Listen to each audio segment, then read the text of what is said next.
ഇപ്പോൾ ഈ കണ്ണൂരിൽ നിന്ന് കോഴിക്കോട് വരാൻ ഇപ്പോൾ ഇത് പണി പൂർത്തിയാവുമ്പോൾ അല്ലെങ്കിൽ കണ്ണൂരിൽ നിന്ന് കൊച്ചിയിലേക്ക് വരാൻ വളരെ കുറച്ച് സമയം മതി എന്നാണ് കേട്ടത്. അപ്പോൾ ഞാൻ ഇന്നലെ കണ്ണൂർ വന്ന് തിരിച്ചു വരുന്ന സമയത്ത് നമ്മുടെ കണ്ണൂർ എയർപോർട്ടിലുള്ള ആൾക്കാരൊക്കെ പറയുകയാണ് ഈ പാത കണ്ണൂർ എയർപോർട്ടിൽ ഒരു പാരയാവുമെന്ന് അവർ സംശയിക്കുന്നുണ്ട്. കണ്ണൂർ മുതൽ കൊച്ചി വരെ ഫ്ലൈറ്റ് വരേണ്ടതില്ല, ഇനിയിപ്പോൾ റോഡിൽ കൂടി വരാം എന്ന തീരുമാനത്തിലേക്ക് എത്തുമോ എന്ന് ചോദിക്കുന്നുണ്ട്.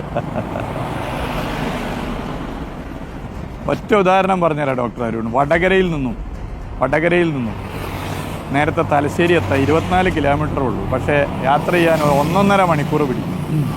ഇത്തവണ വടകര പാർട്ടി ജില്ലാ സമ്മേളനത്തിൽ മുഴുനീള പങ്കെടുത്ത വ്യക്തിയാണ് കേരളത്തിൻ്റെ മുഖ്യമന്ത്രി സഖാവ് പിണറായി വിജയൻ. രാത്രി സമ്മേളനം വൈകിക്കഴിഞ്ഞ് താമസിച്ചത് വടകര റെസ്റ്റ് ഹൗസിലോ വടകരയിലല്ല, അദ്ദേഹത്തിൻ്റെ വീട്ടിൽ പിണറായിലാണ് താമസിച്ചത്. കാരണം എന്താ, അത്ര പെട്ടെന്ന് എത്താം. മായി ബൈപ്പാസ് പൂർത്തീകരിച്ചു. ഈ NH-66 പൂർത്തീകരിക്കപ്പെട്ടിട്ടില്ലായിരുന്നെങ്കിൽ വടകര ജില്ലാ സമ്മേളനത്തിൽ പങ്കെടുത്ത കേരളത്തിൻ്റെ മുഖ്യമന്ത്രി താമസിക്കുക വടകരയിൽ തന്നെയായിരുന്നു.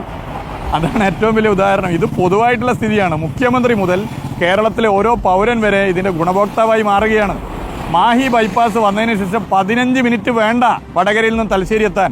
1, 2, 3 മണിക്കൂർ ലാഭമാണ്. ഇപ്പോൾ കോഴിക്കോട് ബൈപ്പാസ് ഞാനിവിടേക്ക് വരുന്നത് 5 മിനിറ്റ് വേണ്ടി വന്നിട്ടില്ല എനിക്ക് എൻ്റെ വീട്ടിൽ നിന്ന് ഇവിടെ എത്താൻ. അത് പൊതുവെയുള്ള സ്ഥിതിയാണ്. എല്ലാ വാഹനങ്ങൾക്കും ഇപ്പോൾ നോക്കൂ, വാഹനങ്ങളുടെ ഒരു വേഗത നിങ്ങൾ നോക്കൂ, 60 കിലോമീറ്റർ വേഗത്തിൽ പോകുന്നു. നേരത്തെ ഈ സമയത്ത് ഇവിടെ നിൽക്കുകയാണെങ്കിൽ റോഡ് ബ്ലോക്കാണ്. സ്കൂളിൽ പോകുന്ന കുട്ടികൾ വളരെ നേരത്തെ പോകണം. കോഴിക്കോട് ടൗണിൽ ഓഫീസിലെത്തേണ്ടവർ ഒരു 7:30 മണിക്ക് ഇറങ്ങണം. ഇന്നിപ്പോൾ 10 മിനിറ്റ് കൊണ്ട് മണിക്കൂറുകളോളം ജനങ്ങൾക്ക് ലാഭമാണ്. ഇത് കേരളത്തിലാകെ കണ്ടുകൊണ്ടിരിക്കുന്ന ഒരു ട്രെൻഡാണ്. ഇതിൽ ഒരു ടീം വർക്കാണ്. എല്ലാവരും ഒരുമിച്ച് നിന്നു എന്നുള്ളതാണ് ഇതിന്റെ പ്രത്യേകത. ഇത് എല്ലാ നിലയിലും ഇതിന്റെ മാറ്റങ്ങൾ കേരളത്തിൽ കാണാൻ വേണ്ടി പറ്റുന്നു. ഒരിക്കലും നടക്കില്ലെന്ന് കരുതിയ പദ്ധതി, മരണപ്പെട്ടു എന്ന് കരുതി റീത്ത് വെച്ചൊരു പദ്ധതി, അത് യാഥാർത്ഥ്യമായിരിക്കുകയാണ്. 2026 ആദ്യമായി ഒരു സംസ്ഥാന സർക്കാർ ദേശീയപാത വികസനത്തിന് 2026 പപ്പാഞ്ഞി കത്തിക്കാൻ കോഴിക്കോട് നിന്ന് വൈകുന്നേരം 7 മണിക്ക് സുലൈമാനി കുടിച്ച് പുറപ്പെട്ടാൽ മതി. പപ്പാഞ്ഞി കത്തിച്ചിട്ട് തിരികെ വീട്ടിൽ പുലരും മുമ്പ് എത്താൻ പറ്റും. അതെ. വേറൊരു ഉദാഹരണം കൂടി ഞാൻ പറഞ്ഞുതരാം. കണ്ണൂർ ടൗണിൽ നിന്നും മലപ്പുറം ജില്ല കഴിഞ്ഞ് തൃശ്ശൂർ എത്താൻ വേണ്ടിയിട്ട് വളരെ കുറച്ച് സമയം. കോഴിക്കോട് നിന്നും തൃശ്ശൂർ, ചാവക്കാട്, തൃശ്ശൂർ ബൗണ്ടറി, മലപ്പുറം, ഞാൻ പറഞ്ഞ മലപ്പുറം ജില്ല കഴിഞ്ഞുള്ള ബൗണ്ടറി, ഈ 2 ജില്ലകളിൽ വളരെ കുറച്ച് മതി.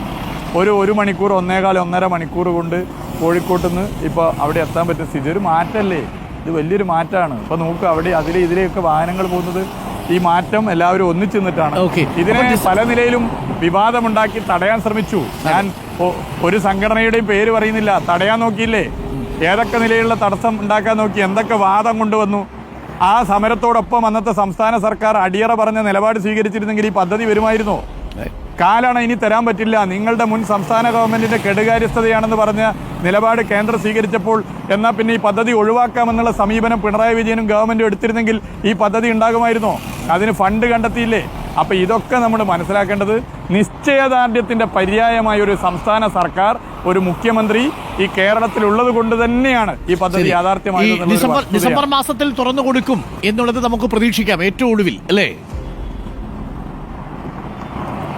അതെ ഞാൻ പറയുന്നത്, ഇനി ഏതെങ്കിലും ചില ഇടങ്ങളിലെ പ്രശ്നങ്ങൾ ഉണ്ടെങ്കിൽ ആ പ്രശ്നങ്ങൾ പരിഹരിച്ച് ഇടപെടാം. അത് എല്ലാ സമയവും നമ്മൾ ഇടപെട്ടുകൊണ്ടിരിക്കും. 95% ഇതിനു വേണ്ടി ഒരു ദിവസം ഒരു ചെറിയ സമയം, ഡിസംബർ തന്നെയാണ് നമ്മൾ ലക്ഷ്യം വെക്കുന്നത്. ഡിസംബർ തന്നെ ലക്ഷ്യം വെച്ച് പോവുകയാണ്. വലിയ ശതമാനം പൂർത്തീകരിക്കാൻ പറ്റും. ഞങ്ങളുടെ ഈ ഒരു 4 കൊല്ലത്തെ ഈ ഉത്തരവാദിത്തം ഏൽപ്പിച്ചതിന്റെ ഭാഗമായുള്ള ജീവിതത്തിൽ ഒരു ദിവസം, ഒരു ചെറിയ നിമിഷമെങ്കിലും NH-66 പ്രവൃത്തിക്ക് മാറ്റിവെക്കാത്തതില്ല. ഒരു ദിവസമെങ്കിലും ഈ പ്രവൃത്തിയെക്കുറിച്ച് ചിന്തിക്കാത്തതോ, ഈ പ്രവൃത്തിക്ക് വേണ്ടി ഒരു ഫോൺ കോൾ ചെയ്യാത്തതോ, ഈ പ്രവൃത്തിക്ക് വേണ്ടി ഒരു യോഗത്തിൽ പങ്കെടുത്തതുമായ ദിവസമില്ല. അങ്ങനെ നമ്മളെല്ലാവരും ഇടപെട്ടിട്ടുണ്ട്. ആ ഇടപെടൽ NHAIയും കേന്ദ്ര ഗവൺമെന്റും എല്ലാവരും അംഗീകരിച്ചിട്ടുണ്ട്. അത് ഈ നാട്ടിലെ ജനങ്ങളുടെ സ്വപ്ന പദ്ധതി ആയതുകൊണ്ടാണ്. എത്രയാളാ വിളിക്കുന്നത് ലോകത്തിന്റെ വിവിധ ഭാഗങ്ങളിൽ നിന്നും, ഇതെന്നാണ് പൂർത്തീകരിക്കുക? എല്ലാവരും സന്തോഷത്തിലാണ്. ലോകത്തെവിടെയുമുള്ള മലയാളിയുടെ സ്വപ്ന പദ്ധതിയാണ് ദേശീയപാത വികസനം. കാസർഗോഡ് മുതൽ തിരുവനന്തപുരം വരെ 45 മീറ്റർ 6 വരി. പ്രിയപ്പെട്ടവരെ, 2025 ഡിസംബറിൽ യാഥാർത്ഥ്യമായി. 2026 പുതുവത്സര സമ്മാനമായി നമുക്ക് നൽകാനാകും. വാ. അതിപ്പോ കഴിഞ്ഞിടത്തൊക്കെ സമ്മാനമായി കഴിഞ്ഞു. ഈ ജനങ്ങളൊക്കെ യാത്ര ചെയ്യണം, ഒരു സമ്മാനമാണിത്. എല്ലാവരും യാത്ര ചെയ്തുകൊണ്ടിരിക്കുകയാണ്. Thank you minister. എന്തായാലും സന്തോഷകരമാണ്. ഡിസംബറിൽ പുതുവത്സര സമ്മാനമായി നൽകും എന്നറിയിച്ചതിലുള്ള പ്രത്യേക നന്ദിയും അറിയിക്കുന്നു. ഞങ്ങളുടെ വീഡിയോ ജേർണലിസ്റ്റുകൾ കഴിഞ്ഞ കുറച്ച് ദിവസങ്ങളായിട്ട് ഇതിന്റെ മനോഹരമായ ദൃശ്യങ്ങൾ പകർത്തുകയായിരുന്നു. അത് ഞങ്ങളൊന്ന് പ്രേക്ഷകരെ കാണിച്ചു കൊടുക്കട്ടെ. Thank you minister. Thanks a lot.